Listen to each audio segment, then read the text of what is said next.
Alright, so this is my presentation for my social entrepreneurship project. So to begin, I'm going to tell you a little bit about my project. So my project is called Maverick Shelter, and basically it's just a dog shelter, but it's not an ordinary shelter. Most animal shelters have like timelines basically for how long their animals are allowed to stay in the shelter, and if they pass that timeline, then they're euthanized. And this can depend on a lot of things, whether it be space or funding or things like that. So the first thing that'll make my shelter different is that we will not euthanize a single animal. This shelter will also have tons of places for the dogs to play and run free and enjoy the outdoors and have a great place to stay while they're waiting for their new permanent home. We also hold fundraisers to raise money, as well as spread the word on the importance of adopting animals and the seriousness of animal abuse and neglect. So essentially it's my goal to give these animals a safe place to stay until they can find a permanent home. I want to also be able to lessen the amount of animals that are neglected and abused in this world today. And I can do this by spreading the word through fundraisers and through events that we hold.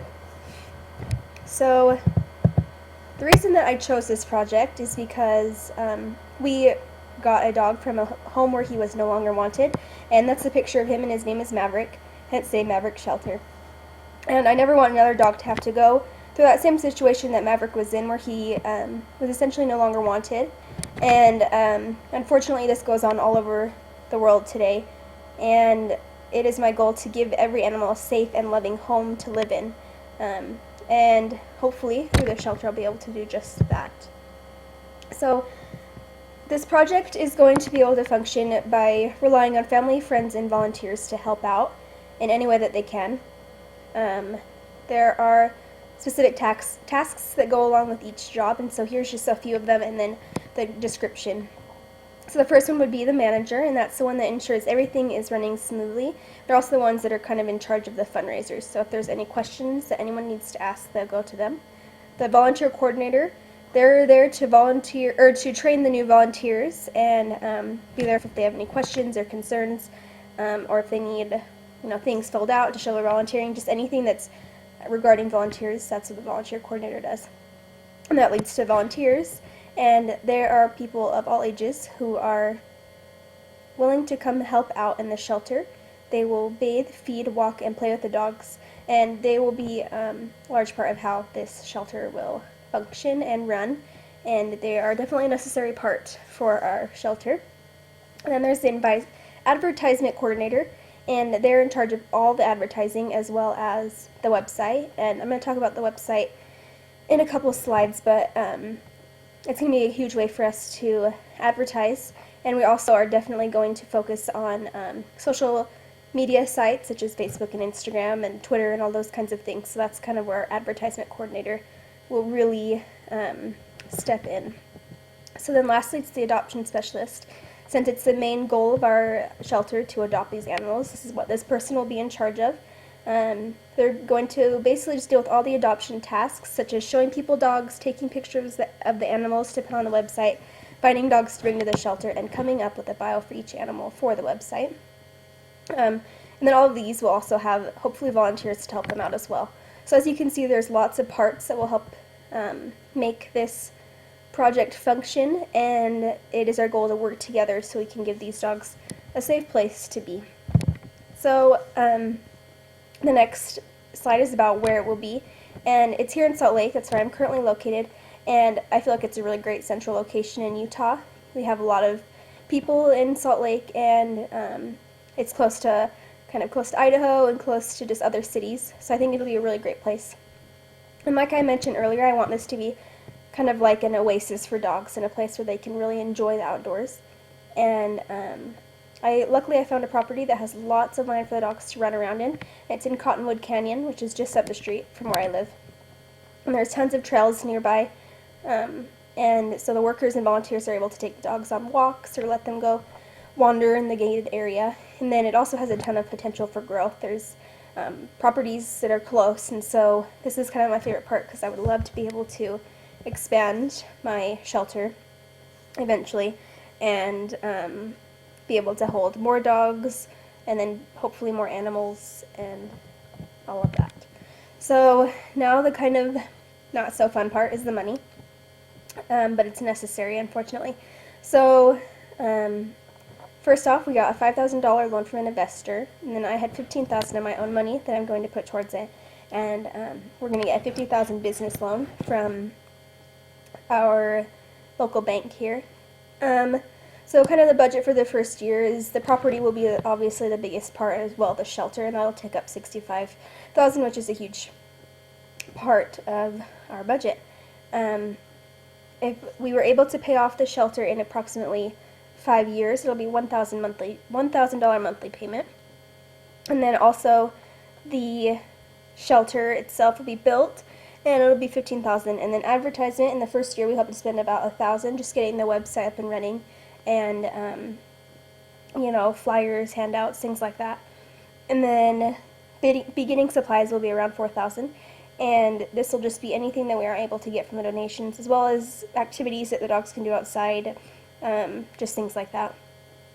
And then we are going to rely heavily on donations, and this will be, well, I'm going to talk about this later too, but we'll target mainly veterinary offices, pet stores, local church groups, things like that, and hopefully get donations, whether it be money or supplies, new or old, it doesn't matter. We'll take anything that anyone is willing to give. So here's a little bit more about our website, and it's going to be an excellent source for anyone to see the dogs that we have available. I don't know if any of you have ever seen a website for dogs or for a shelter, but basically that's kind of how ours is going to be.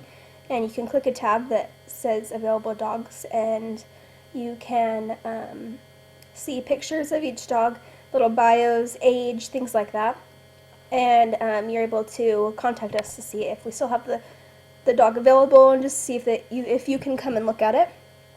Then there'll also be a donate button where anyone can click and donate anywhere from $1 to $10,000, and it'll just be an easy way for people to donate online. They don't even have to come into the store or into the shelter.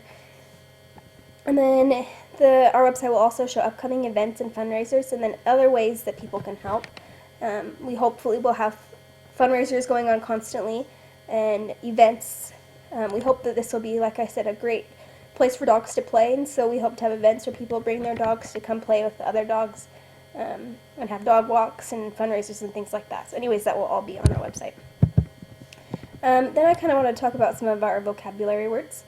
The first one is replicable, and this will definitely be an easy thing to replicate, I hope.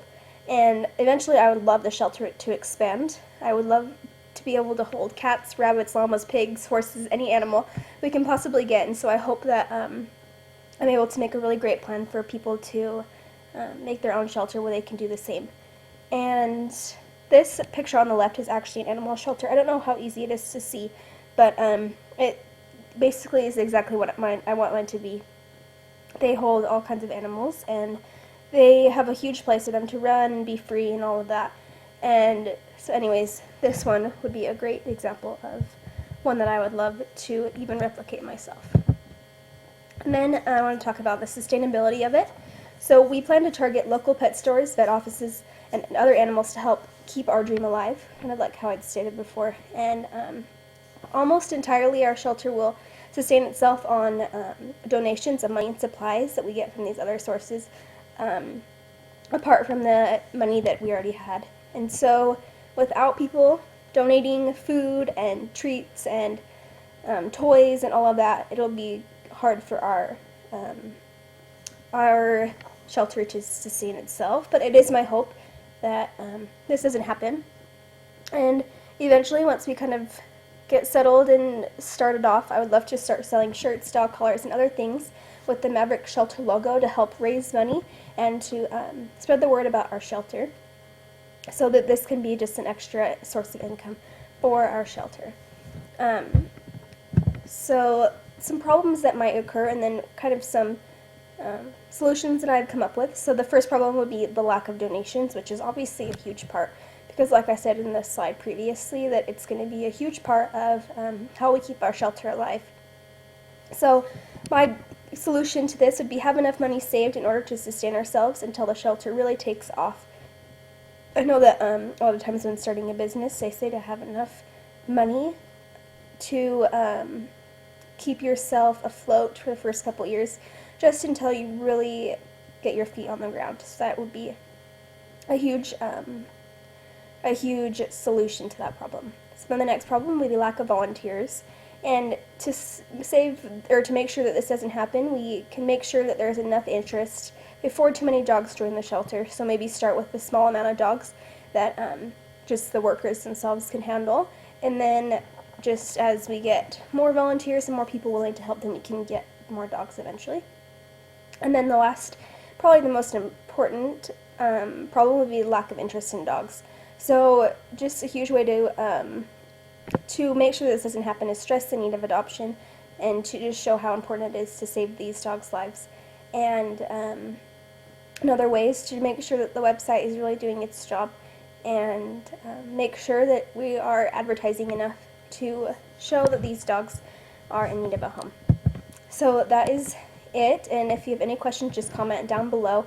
And I hope that you guys liked my project and would love to help if it eventually got started. And that's it.